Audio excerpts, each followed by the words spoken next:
Rocket is said to be the absolute worst strategist in Marvel Rivals, with many of the player base expressing an ever-burning hatred of the furry hero. There's been a lot of talk online trying to explain why Rocket is a terrible pick in the meta despite having the highest overall win rate in ranked, even being out strategists that clearly have better healing output in high elo. But what if I told you that Rocket is currently one of the most troublesome meta characters in the game? What makes him especially scary is the fact that most of the community can't completely explain why Rocket is winning in the first place. In this video, I will be giving y'all a full breakdown of why Rocket is actually dominating the meta along with other unexpected characters that seem to remain going unchecked by your favorite streamers and pros. Stick to the end as I leave very important details throughout the duration of this video. So, let's get into it. First, we need to discuss the current meta in Marvel Rivals. After the most recent nerfs on defensive ults, the game has definitely shifted deeper into a dive meta for the bulk of every rank, excluding actual pro leagues of course. Each team's main priority to win a fight is to take out an enemy healer or disrupt enemy backline coordination. You can see that the strategists that can better deal with, or in Rocket's case, avoid divers, win more in all elo, whereas your high heal heroes are losing more. The pattern here is if your strategists have that higher survivability and kit to fight off divers while maintaining consistent heals, you're more likely to win. Now before some of you start diving into the comments and defending the lifeline supports, wait until the end of the video as I touch on this topic more thoroughly, I promise. Back to our original discussion, let's talk about how tanks play into the meta. We can see that the tanks with the highest win rates are shockingly not our reliable shield tanks like Magneto or Strange. The meta is rewarding vanguards that disrupt the adversary backlines.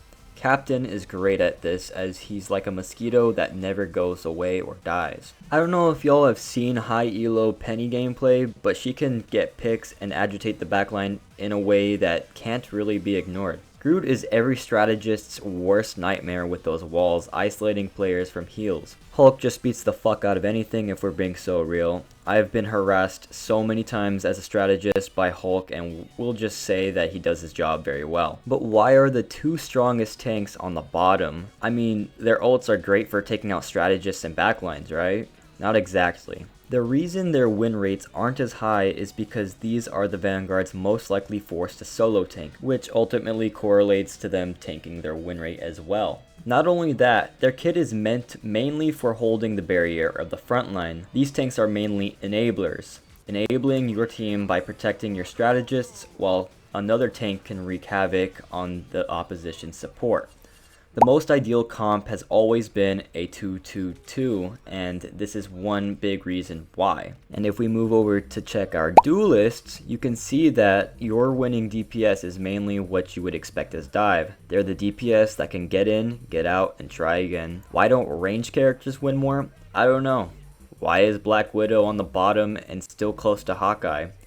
It's way harder to play. You'd need a character to have something extra to add to the table. This can be something like Storm's team damage boost. I also want to mention the ban rates and who is being banned the most. People want an anti-dive obstacle out of the way. This is especially evident when we look at the ban rates of the most notorious anti-dive heroes Bucky and Namor.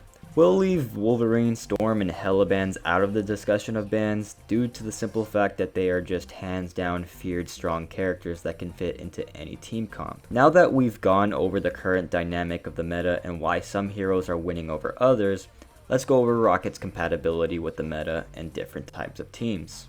So we've already established that strategists that stay in a fight longer and fend from dive meta are winning more. In a game where every death counts, Rocket has the highest KDA, or put simply, just dies the least out of any support.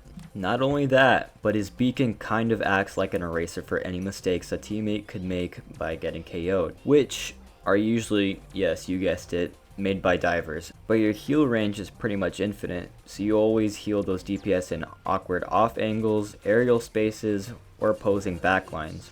The amplifier can even help secure more KOs and open up opportunities to shut down defensive ults. This is normally done by comboing your amplifier with another offensive ult. Rocket's kit is weirdly compatible with the dive meta, additionally more accurate when tending to flying characters like Storm, and is even more effective in group healing. Rocket has a low skill ceiling that nets out very good value, allowing lower skilled players to provide good value to a team and win. In the hands of a higher skilled player, Rocket can lead to excess in value, leading to higher ELO. A side note, because he's easier for someone who has better skills, players can also remain less mentally fatigued and give optimal gameplay for consistently longer periods than other hero picks. Now we'll talk about the downside of Rocket. Although Rocket is dominant overall in ranked, he starts to lose his throne after Grandmaster. The average amount of value you can provide starts being passed up by advanced players who can play Mantis, Adam, and Loki.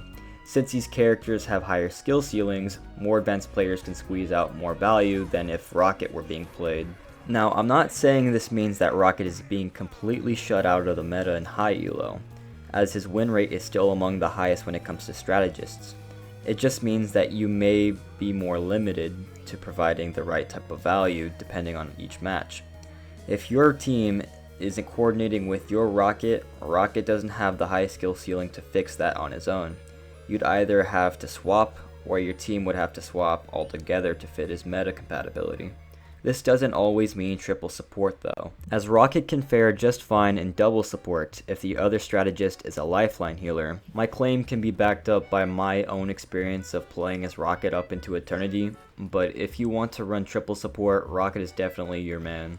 I forgot to mention Rocket's team up with Bucky and Punisher also fade at Grandmaster, so the same idea of team comp applies. And let's be honest, the Groot and Rocket team up is just straight up ass to begin with.